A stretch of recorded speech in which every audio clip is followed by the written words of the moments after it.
Hi, my warriors. How are you guys doing today? Um,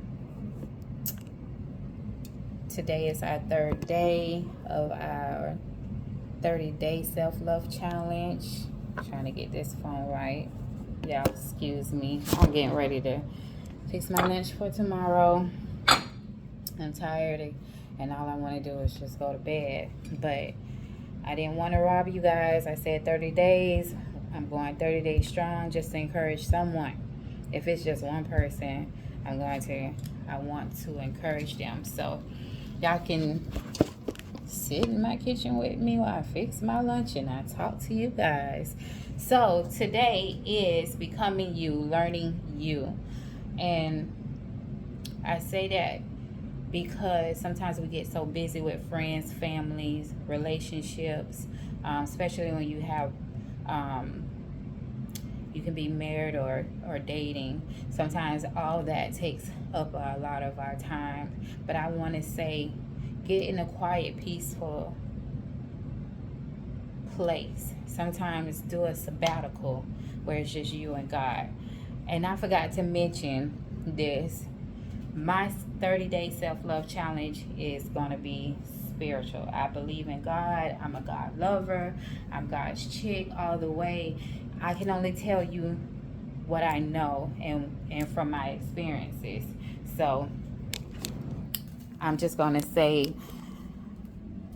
get some time to yourself, to be to yourself and learn who you are, because sometimes the noise of the world and our everyday lives and stuff like that can drown out time for yourself and learning yourself. Now I'm going to use this example. I've been in some relationships and I just thank God for what he has done for me, because I can truly say I'm not hard up for a relationship. If someone to say I ain't hard up for no man, I'm not. Hold on. But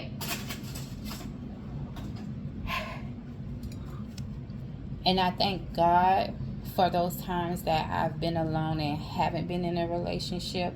For me, I can only speak for myself, because it gave me time to learn me. It gave me time to get closer to God. It it I did some self-evaluation, and I think we all need to do that. I can only tell you from my experience. Everybody's experience is different, and I get that. I understand that. But in those times that I didn't have a relationship and those quiet moments, I've never been really the popular person. I'm okay with that now. At first, I didn't like it. I wanted to be popular just like everybody else and be cool and stuff like that. But now that I'm older, 21, not, but I'll be 21 forever, even to the day that I die. So I told my kids, they don't put 21 on my obituary, I'm coming to haunt them. I'm just kidding. But anyway, and my kids have seen me going through some relationships, but I thank God that he allowed me to be able to be alone for years, for a couple years in between relationships. And it grew me closer to him. God strengthened me. He made me wiser because I took the time to get to be closer to him. And a lot of times, to be honest, in my situation, God just had it where I didn't always have a lot of people around me, regardless if they were family or friends or whatnot. And I got lonely, but as I was growing spiritually, God was showing me, because I was going to church all the time and the word that was coming was very helpful. But in that time of not having a lot of people around me, not that I didn't do anything, I just got closer to God, and he strengthened me. He made me wiser. He let me see who I am. You know what I'm saying? He brought situations to me to see, like, hey, girl, you need to get yourself together. And I thank God for that. The solitude is so important. I know there's different, to me, I say it's different types of isolation, because But when God isolates you, because the enemy will try to isolate you as well, and he talk all kinds of negative stuff in your mind, that's a bad isolation. But when God isolates you, and sometimes when he does it, you be like, oh my God, God, like, why am I alone? I feel so lonely. But sometimes it's that God wants to pull on your heartstrings to talk and conversate with you, and to give you direction for your life, strategy, plans for your life, to get you in a place where you need to be in him, or move to in a direction where you need to go. I'm telling you, when you sit down and do a self-evaluation, we all should do it at some point in time in our lives. Like me, during my a long time with God, I did a lot of it. So I do feel like it's important that you should do them every so often, to keep yourself in check. You know what I'm saying? Um, they're important for your growth. Let me say that. All I can do is just truly thank God for where I am now, because the isolation was hard, but it was so necessary for where I am. And that's why I am where I am in my life right now, because of God's isolation. So, and it don't feel good all the time, but in the end you will be so thankful. You'll see how, and I know I keep repeating myself, how mature you are, how much wisdom you get, especially when you're spending your time in prayer, fasting. I know a lot of us don't like to fast. When I first started, I was like, oh God, but now sometimes I be off of fast and be like, am I fast? I won't eat, and I'll be like, oh, I'm not fasting. But anyway, it will give you growth. It will give you direction. I can't say it enough. It will mature you. So get some time by yourself. Do some time alone. Do some isolation. Especially if God has things for you and he picked you.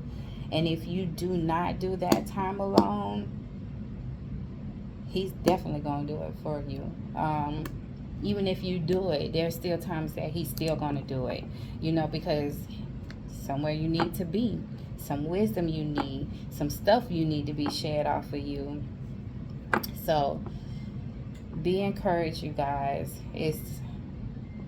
I could say so much more.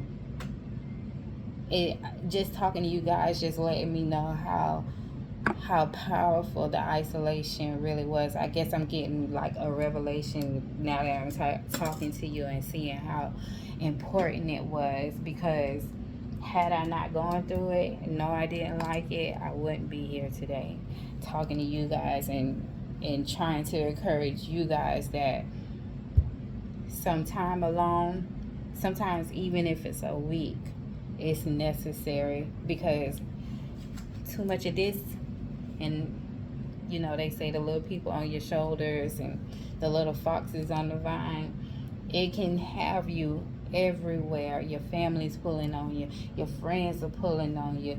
If you're in relationships, your relationships are pulling on you. Sometimes you have to shut that phone off, get to yourself, and just do you. Even if it's like, for me, for example, I love water, so I would go to the beach in a minute. It's my time for myself, being with God, because it's something about the sky when it meets the water and there's nothing else between. It's just like God is there. I cannot explain it. I just love it. You know what I'm saying? Turn your TV off. Turn your phone off. Get to praying. God, show me me. Now, I'm going to tell you something about having God to show you you. You ask God for that, you better be ready for that, because let me tell you, he gonna show you. Even if you praying about the people around you, he's gonna show you exactly who you're dealing with. You have to be ready for that. You even have to be ready when he shows you you, because some things we think we have overcome, we haven't overcome, because God can and he will put you in a situation to test you. And you'll see then if you have truly overcome, because in our heads we can say we overcome. But when we get in the midst of a situation, how you act and react to a situation will really show you if you have overcome. So you guys be encouraged. I'm going to go ahead and lay down, and hopefully someone got something out of this. You guys, I will see you tomorrow. Have a great night.